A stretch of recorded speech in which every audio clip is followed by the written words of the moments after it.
Hey, welcome back to the I Am Perspective. I'm Brent Haggerty, and today I'd like for us to consider part 5 of the 7-part series, which I've entitled How to Live on Earth for Heaven's Sake. We looked at we need to pray like a mighty warrior. We need to grow up in our faith. We need to reclaim the priesthood in our home because God's declared us to be men, the high priest there. We need to forge our body into a fortress, take care of that temple of God. And today, part 5, arm yourself lawfully and wisely. The key verse I want to consider today is Proverbs chapter 24, verse 11. Rescue those being taken away to death, men and women of God. I think it's time for us to consider stop pretending that evil will just knock politely at our door. It won't. It will stalk our neighborhood. It will smash down the doors of our teenagers if we're not careful. It'll peer through the windows like a peeping Tom. It'll come after the people you love most. If you're not prepared, if you are not in tune with God's righteousness, you are a liability, and I'm afraid you may be putting your family at risk as well. You see, Romans chapter 13, verse 4 tells us the magistrate does not bear the sword in vain. The sword belongs to civil authority, yes, but the threshold, you see, of our home belongs to you.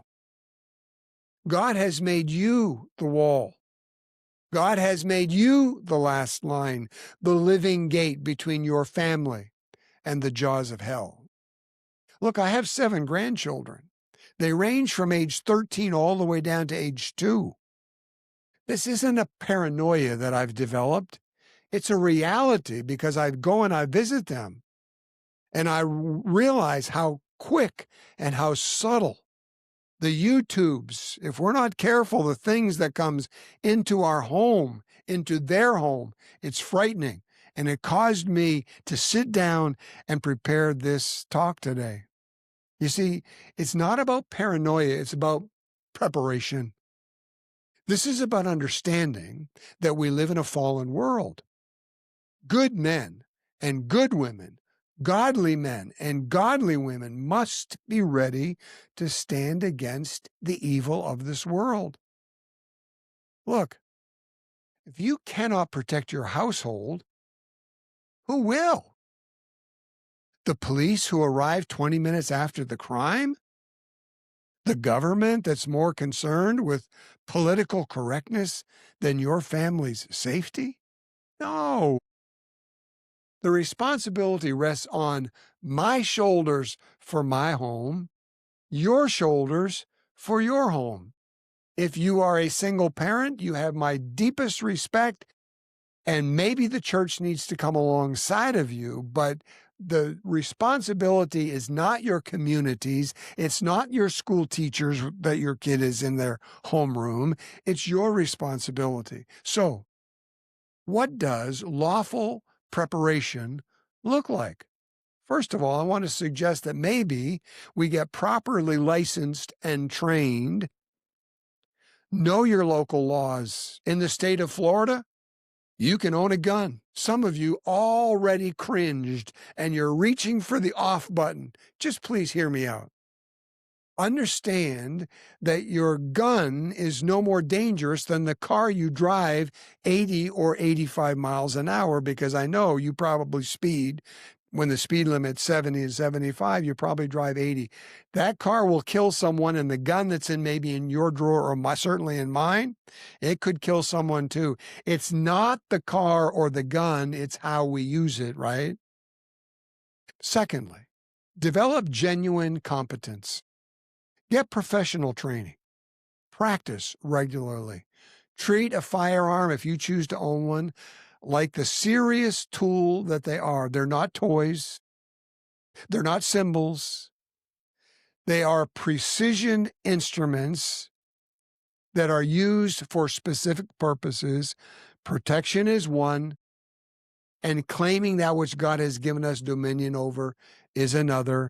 I know that touches another sore spot for many who would prefer to salvage every animal that's on the face of the earth, but another topic for another day, and I would be happy to entertain your questions and give you my opinion on why you think it's wrong to hunt, and I can give you mine as to why I think it's okay.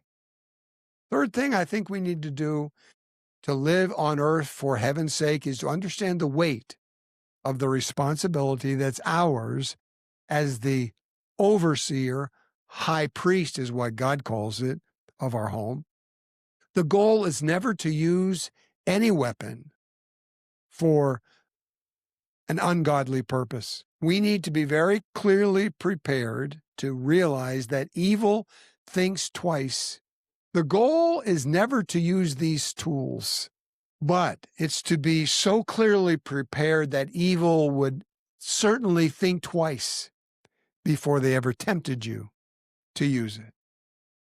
A prepared man is a deterrent to predators. Do you know that when Japan was in World War II and they had taken over Pearl Harbor, they declared they did not continue to pursue the mainland of the United States because of this fact. They knew that the civilian population in the United States of America had more weapons and more ammunition than they could ever outrun. They could maybe make it into the Colorado mountains, but they knew they would eventually be overrun by the civilians in the land. Interesting point of history. Look it up for yourself on Google. Fourthly, train your family. Your wife and your older children should know basic safety and, where appropriate, basic competence. You won't always be home when danger comes calling. This is about preparing the weight of parenthood in today's world, my friend. When seconds count and help is minutes away, you are the first responder, sir. You are the difference between your family living or dying. Mom, the sheepdog doesn't exist to attack the sheep. Rather, he exists to make wolves think twice before approaching the shepherd's flock. My friend, I want to challenge you to be the sheepdog in your family.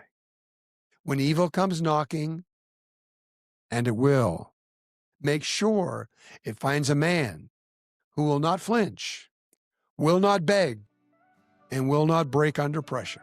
We live on earth for heaven's sake. Be prepared in a godly way to protect those that God has entrusted to your care. My name's Brent Haggerty, and this is my perspective. What's yours?